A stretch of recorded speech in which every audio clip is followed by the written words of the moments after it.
Alright everyone, the FBI has responded in the wake of Zuckerberg coming out and telling people on Joe Rogan's show, actually, surprised he was willing to go on it, I suppose, that Facebook was indeed pressured by the FBI to limit Russian disinfo and be very wary of it. Coincidentally, right around the time that the Hunter Biden laptop cover-up began. You remember that infamous drop? I talked about it. Other commentators talked about it. We informed people, indeed, yes, it is real. It is corroborated.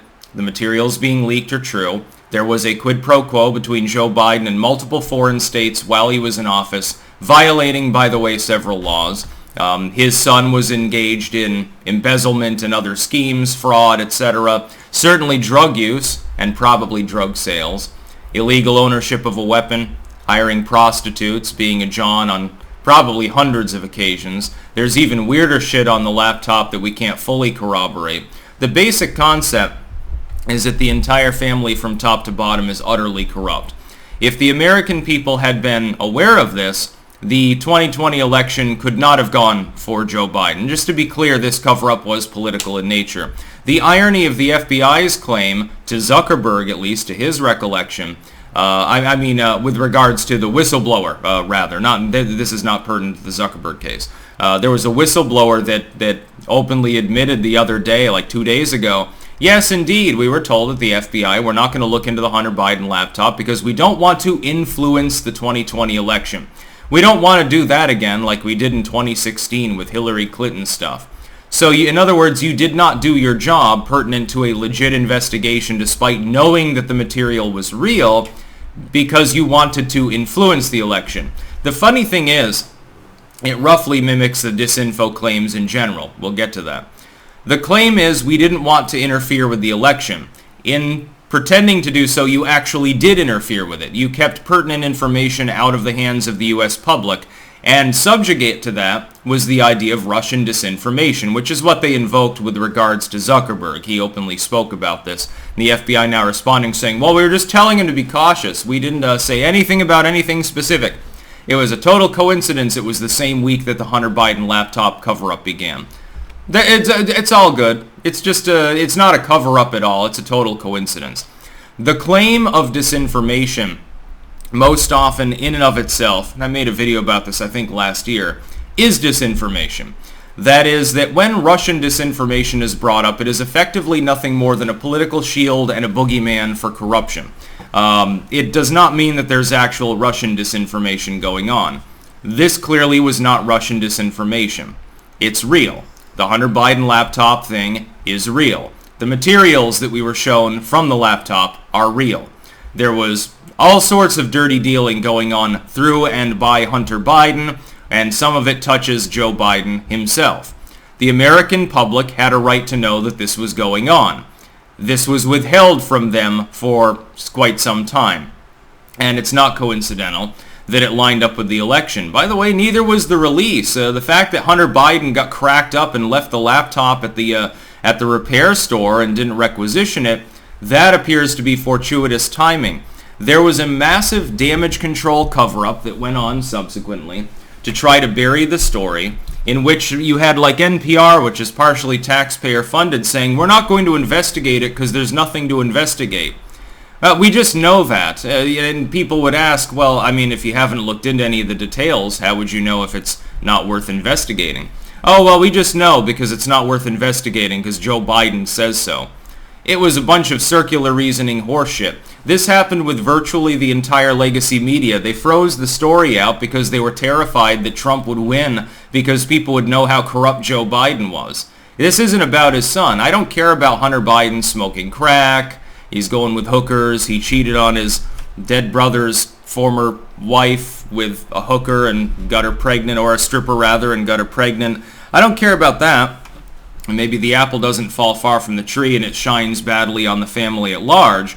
But Joe Biden isn't the one that was screwing his dead brother's former wife and then got a stripper knocked up. As far as we know, Joe Biden doesn't use crack. He might use benzos or something like that to stave off some of his worse Alzheimer's symptoms, but crack I don't think is on the list of things he's interested in using. They might prescribe it at any given time, though.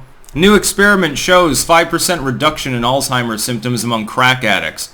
Oh, no wonder you've got free pipes being mailed out to people right now by the Biden administration at taxpayer expense. It's a good time had by all. A subsidy for Hunter. But the real problem here is that there's a wink and a nudge, and I noticed this when I watched clips of Zuckerberg. He winks and nudges and insinuates, yeah, we knew that it was pertinent to the Hunter Biden thing. And we went along with it. There was more than an insinuation by the FBI. Hey, it'd be a real shame if something happened to your server farm here, effectively. It'd be a real shame if somebody put a car bomb under your limousine tomorrow, Mr. Zuckerberg. Maybe you should suppress some of this material. Algorithmically demoted, at least. And that's what Facebook did. It was funny to see Facebook, the most censorious site of all, take the half-assed approach, while Twitter was banning people for even suggesting that the laptop was real. The problem being that the laptop was real. I think that any tech firm that takes any form of state subsidy, platforms any government official or service, so, weather alerts, USGS, quake alerts, etc., tidal wave alerts, etc., anything that is even to the second degree related to any form of taxpayer funding should be absolutely banned from attempting to ban so-called disinformation. Clearly, this is a threat to national security at this point. A major scandal was completely covered up, and big tech helped them to do so, despite taking taxpayer money, while lying to the taxpayers and claiming that the Russians were posting this story. But it never had anything to do with the Russians. The Trump campaign has been exonerated of any direct connection with any entity within Russia, not even just the Russian government. They were the ones that got a hold of this. I'm the laptop repairman, and I get a hold of a laptop filled with crazy shit from the Biden family itself, and I hand it off to Roger Stone or Giuliani or someone like that. I'm like, hey, take a look at this, because there's some weird shit in here. I think it'll help your campaign. And of course it was politically motivated, the timing of the Hunter Biden release. I don't dispute that. Of course it was politically motivated. Of course it was meant to impact the election. It was an October surprise, basically. Well, I think it came a month early. Of course. But that doesn't mean that it wasn't real. It doesn't mean that the public shouldn't have known. Damaging releases are usually timed around elections. We see. Why do you think that the Mar-a-Lago raid happened in the middle of August? It's a total coincidence, dude. It's not meant to re-inject Trump derangement syndrome into the midterm elections or anything like that. There's your real scandal. There's your real persecutorial investigation. Meanwhile, Hunter Biden actually helped a quid pro quo go on between his dad and numerous foreign nations and figures, blatantly violating the law. And people weren't told about it at the time. A lot of people just figured that it was Russian disinfo because they were told by security experts who never looked at the laptop, the government at the time, members of the government, big tech, and the entire legacy media. They either didn't investigate at all or they declared it to be bogus. But it was real. And so we should probably prevent these people from being able to spread such lies in an attempt to influence an election. That's exactly what the FBI did. It's what the legacy media did. It's what big tech did. That's about all. Peace out.